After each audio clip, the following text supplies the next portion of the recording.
Hey Olivia, this is Adrian Gomez. Thanks for sending this in and being a part of 212 Athlete. We're going to start with the basics. Getting into here, your back leg's at about 149 degrees, and I want to see that back leg squat down into 110. So we've got to make sure that that hip gets to that line. If you can do that, we're gonna be able to increase a lot of your power. Because right now you're stepping only, maybe 2-3 feet. You should be 4 or 5 feet at least your height with your stride, and I think that's a lot of youth players struggle with that. So it's not uncommon. That back leg comes off because there's no power. There's no squat into that back leg, so there's no use for it. So it just pops straight up, and you're missing that push, that hip rotation, that drive, because you're not squatted far enough. So next weakness, that's power to the back leg.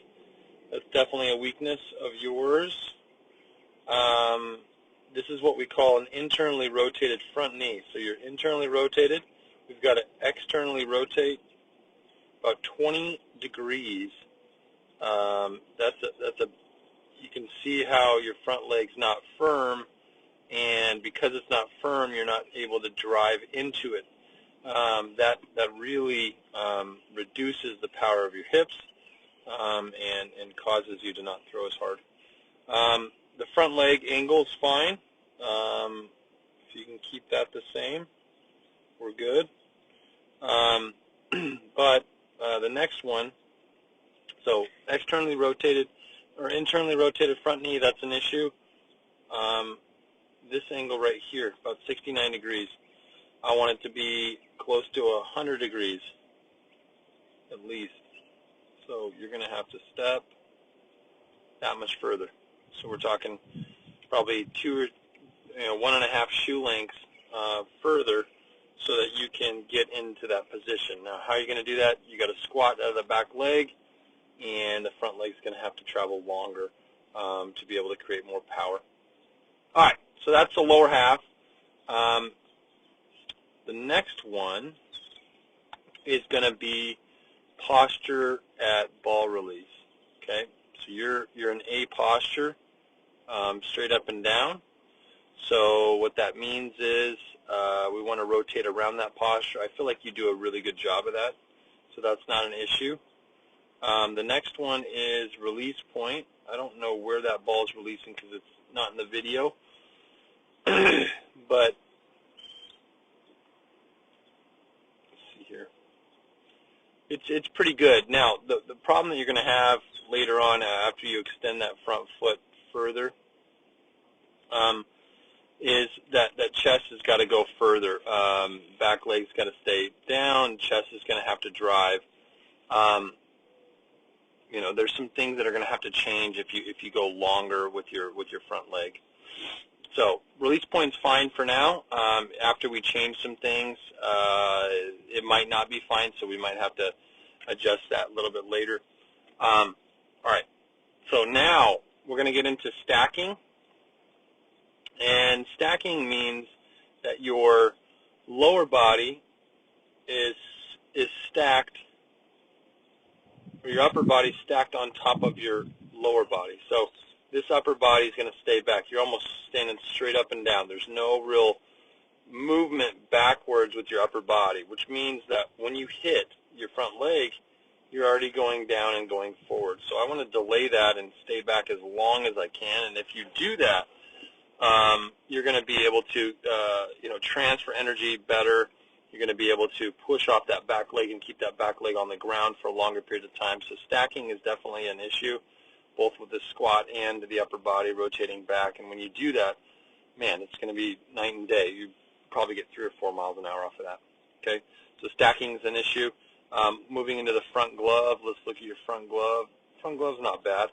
I want to see a little bit more elbow in this area where you're pinching, and once you do that, you're going to really be able to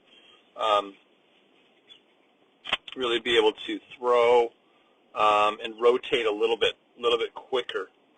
So front glove, it's a smaller issue, not as big, so that's not bad. All right, front glove. Now we're going to get into high elbow, and we do have a little bit of a high elbow, so that elbow right here is already high, so it's elevated above your shoulder.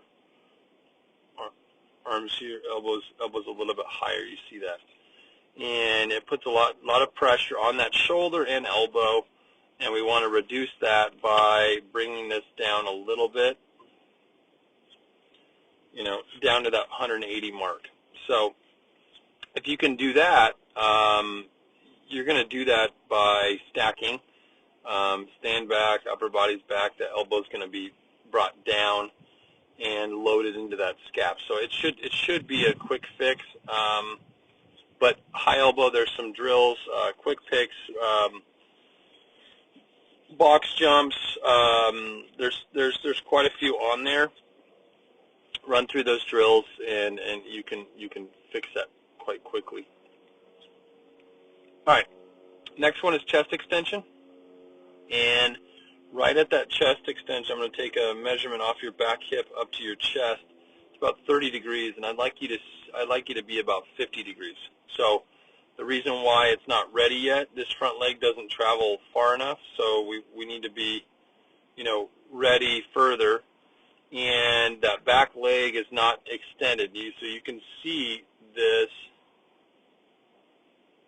that the back leg should be on the ground, and it's not. And that's why your chest doesn't continue to drive through that front leg. You also see that your front knee is internally rotated. It's moving a lot. So it's hard to throw your chest into a front leg that's moving. It's important that that chest extension happens, and I think that's a huge improvement that you could make. So that is all